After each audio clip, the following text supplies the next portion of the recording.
Bonjour. Hier ou avant-hier, le président israélien Herzog a qualifié l'attaque d'un village palestinien en Cisjordanie de pogrom. C'est très fort le mot pogrom parce que c'est ainsi que les médias sionistes ont qualifié l'attaque du 7 octobre. C'est ainsi que sont qualifiées les attaques contre les Juifs qui ont eu lieu pendant de nombreux siècles. Donc le mot est très fort. Et les médias ne se sont pas trompés, enfin les médias étrangers d'ailleurs. Ils ont dit ouais, quand même, il a utilisé le mot pogrom pour condamner une attaque d'extrémistes juifs, des colons, contre un village palestinien qui ont incendié des maisons, qui ont assassiné un jeune, qui ont brûlé des voitures, etc. Bon. Et dans un sens, le régime sioniste a bénéficié de cette sortie du président pour montrer quand même on n'est pas des monstres. Hein. Et je voudrais justement faire un petit historique là-dessus. Et c'est là où le régime sioniste se distingue de tous les autres régimes colonialistes ou coloniaux, de tous les régimes totalitaires, de tous les régimes qui ont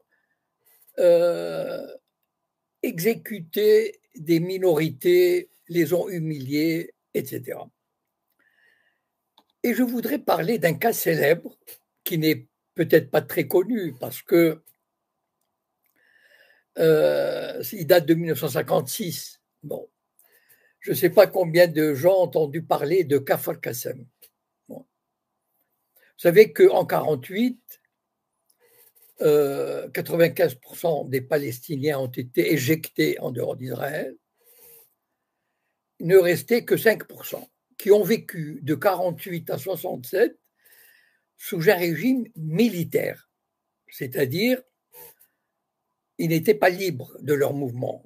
D'abord, ils étaient soumis à un couvre-feu, c'est-à-dire, par exemple, mettons fixé à 18 heures. Donc, à 18 heures, tous les Arabes israéliens devaient rentrer chez eux et ne pas sortir, à moins d'avoir un Ausweis, un permis spécial. Tout déplacement d'un village à un autre, d'une ville à une autre, était soumis à autorisation militaire. Et donc, pendant cette période, en octobre 1956, un officier israélien a modifié l'horaire unilatéralement, a modifié dans la journée même. Mettons par exemple, le couvre-feu était fixé à 18 heures. Il a dit aujourd'hui, le couvre-feu est fixé à 16 heures. Il a fait ça peut-être parce que c'était une période particulière où Israël était intervenu dans le Sinaï, mais il a pris cela de façon unilatérale sans avoir eu le temps d'avertir correctement les citoyens palestiniens vivant en Israël. Et ces citoyens étaient dans les champs. Donc, comme ils rentraient vers 17h30, mettons une demi-heure avant le couvre-feu, c'était des paysans, des femmes, des enfants, des adultes, enfin, mais vraiment désarmés. L'officier a placé ces hommes et voyant ces paysans rentrer chez eux, il les a tout simplement mitraillés. Voilà. On ne leur a pas dit c'est le couvre-feu ou quelque chose. On n'a pas cherché à comprendre pourquoi ils étaient là. Ils en ont tué à peu près une soixantaine de Palestiniens. Voilà. Ça c'était sur Kfar Qassem. Bon. et moi dans la société israélienne. Et c'est ça l'intelligence des sionistes. Là, moi je le rends hommage, hein. Je dis souvent copier sur les sionistes. Ils sont extraordinaires d'intelligence et de cynisme. Je dis le génie du mal, extraordinaire. Ils ont pris le lieutenant et ses soldats et ils les ont jugés. Procès public. Comment, machin, etc. Bon. Ils ont été condamnés à 10 ans de prison, ou 15 ans. Enfin, je ne me souviens pas, mais c'est entre 10 et 20 ans. Voilà. Bon.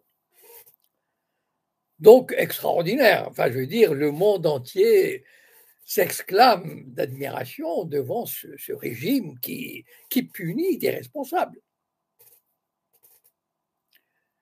Et bon, donc, procès public, etc. Il y a un film d'ailleurs qui est sorti dans les années 60 ou 70 que j'avais vu à Casablanca dans un ciné-club.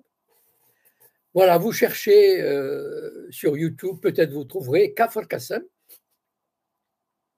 Ça veut dire Kafr, c'est le village. Donc le village du nom de Kassem, c'est le village Kassem.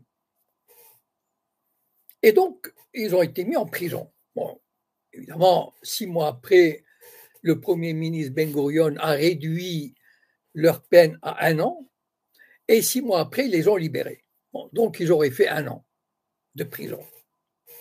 Pour un crime quand même, enfin, je sais pas, ils ont assassiné de sang-froid des dizaines de civils innocents qu'on voyait bien que c'était des civils. Et c'est là où je rends hommage à l'intelligence des sionistes.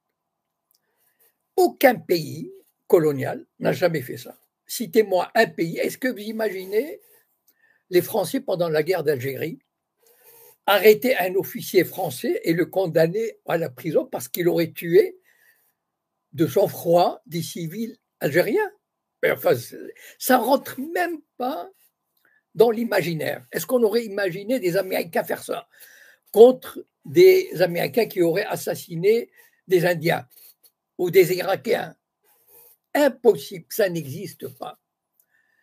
Le seul, à ma connaissance en tout cas, j'espère peut-être si vous avez des cas, j'aimerais bien les connaître, le seul pays à caractère colonial qu'il a fait et qui continue à le faire, c'est ça son génie, c'est le régime sioniste. Il le fait pourquoi? Entre parenthèses, avant que j'oublie, regardez le cynisme sioniste jusqu'où il va. En 1948, au moment où les forces sionistes chassaient les Palestiniens, la radio sioniste publiait des appels en arabe disant ne partez pas, ne quittez pas Israël, ne partez pas aux Arabes. Comme ça, après, dans la propagande sioniste, on leur a dit, vous savez, les Palestiniens, c'est pas nous qui les avons chassés, ils sont partis d'eux-mêmes. D'abord, d'ailleurs, regardez, nous avons lancé des appels dans nos radios pour qu'ils ne quittent pas le pays. Ils sont partis parce que les pays arabes environnants leur ont dit de partir et qu'ils allaient revenir une fois le sionisme vaincu. Ce qui compte dans cette propagande, c'est que d'abord, cette propagande, par exemple, elle a été relayée dans le film Exodus, qui a été vu par des dizaines et des dizaines de millions de gens à travers le monde. Et ce qui compte, c'est de convaincre la société israélienne que c'est la vérité officielle. C'est très important, parce que 90% des juifs israéliens ou 95% des juifs israéliens sont convaincus de leur bon droit. C'est ça la force de la propagande sioniste. C'est qu'ils arrivent à convaincre leur propre population et donc ils vivent, cette population se dit après tout, ils nous racontent la vérité, nous sommes dans notre bon droit et donc nous agissons toujours de façon humaine, humaniste, conformément au droit. Même si ce n'est pas la réalité, mais c'est ce qu'ils croient eux. Et c'est ce qu'on est arrivé à leur faire connaître. Et c'est important de le savoir. Quand on fait de la propagande, de la désinformation, etc., il faut tenir compte de ce fait. Bon. Maintenant, imaginez ce Herzog qui a dit c'est un pogrom. Je vous rappelle, regardez le cynisme de ce type. Je vous rappelle que c'est lui qui a dédicacé les missiles qui allaient assassiner des dizaines de milliers d'enfants à Gaza. Il y a une vidéo là-dessus. Bon, moi je l'ai publiée. C'est quelqu'un que depuis le 7 octobre ne cesse de clamer que les Palestiniens sont des animaux, qu'on peut les assassiner, etc. Et puis par un tour de passe-passe extraordinaire, il dit c'est un pogrom. Et là, les gens, les médias occidentaux se pâment. Et donc, je vais vous citer un exemple. Vous savez, ce qui est important dans cette histoire, c'est que le sionisme, il agit d'abord la propagande vis-à-vis de sa propre population et vis-à-vis de l'extérieur. Et c'est ça qu'il faut comprendre, c'est-à-dire que la majorité des Israéliens sont convaincus qu'ils agissent de bonne foi. Ils ont une expression pour ça qu'on appelle la pureté des armes. Ça veut dire qu'ils peuvent faire ce qu'ils veulent, mais leurs armes sont pures. Ça veut dire pures de toute mauvaise intention. Et je vais finir par une anecdote qui est réelle. D'ailleurs, j'ai vu moi-même, j'ai vu le documentaire sur une chaîne israélienne. Il y avait un type qui faisait la réserve. Il avait à peu près entre 35 et 40 ans, qui travaillait dans un hôpital, un psychologue, quelque chose comme ça, et qui, pendant sa période de réserve, était en Cisjordanie occupée. Bon, mais ça date des années 80, à une époque où l'occupation israélienne était, comment dire, très... D'ailleurs, les gens disaient, il n'y a même pas d'occupation. Il y avait vraiment une espèce, je dirais pas jusqu'à fraternisation, mais des dizaines de milliers d'Israéliens allaient le samedi faire leur marché dans les villes palestiniennes. On ne sentait pas l'occupation. D'ailleurs, même les journaux comme Le Monde, etc., étaient béats d'admiration. Voilà. C'est après, évidemment, que ça commençait à changer. Et donc, ce type-là, il raconte, voilà, il était en patrouille, et puis à 2 heures du matin, comme ça, ils ont frappé sur une maison palestinienne. Vous savez, en général, ils ont des portes en fer. Vous verrez ça, en général, c'est très courant dans les pays arabes, d'ailleurs, comme au Maroc, par exemple, pour faire les nouvelles constructions des maisons, ce sont des portes en fer. Voilà. Et donc, ils frappaient avec leurs crosses, comme ça, et ils disaient, les gens ne répondaient pas à 2 heures du matin. Et donc, ils ont lancé une grenade assourdissante à travers la porte. Il se trouve que des enfants étaient sortis et une fille de 5-6 ans a trouvé la mort avec cette grenade assourdissante. Bon. Évidemment, les Israéliens, ils n'en ont rien à fiche, mais bon. Donc, cet Israélien, il raconte, il dit, je l'avais quand même sur la conscience. J'étais, quand je pensais à cette fille, petite fille, etc. Alors le journaliste, celui qui faisait le documentaire, il lui a demandé, est-ce que vous avez pensé à aller vous excuser auprès de la famille? Voilà. Parce qu'il n'était pas question, évidemment, d'arrêter ce soldat. En fait, les sionistes sont très malins. Ça veut dire quand ils arrêtent quelqu'un, quand il y a la télévision, quand il y a les caméras, etc. Bon. Et donc, le type réfléchit, mais vraiment le bon gars, sûr de lui, sûr de son bon droit, etc. Et il dit, mais c'est pas à moi de m'excuser, c'est à eux de s'excuser. Et alors, le journaliste lui dit, mais comment ça? Il lui dit, mais vous comprenez, ils m'ont mis dans la situation de commettre cet acte. Ça veut dire que moi, je suis pur et sans tâche. C'est une formule maçonnique. Pur et sans tâche. Je suis un être vraiment magnifique, bon et tout. et voilà, ils m'ont mis dans la position de jeter une grenade et tuer une petite fille.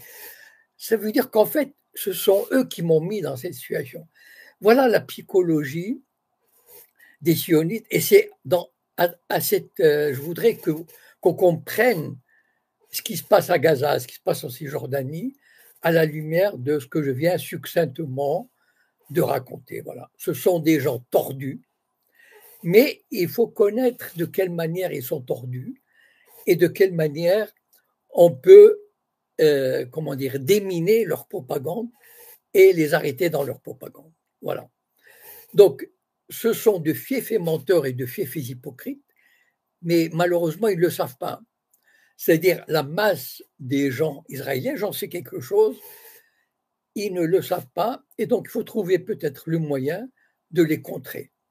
Voilà, je vous souhaite une bonne journée et puis à la prochaine. Merci.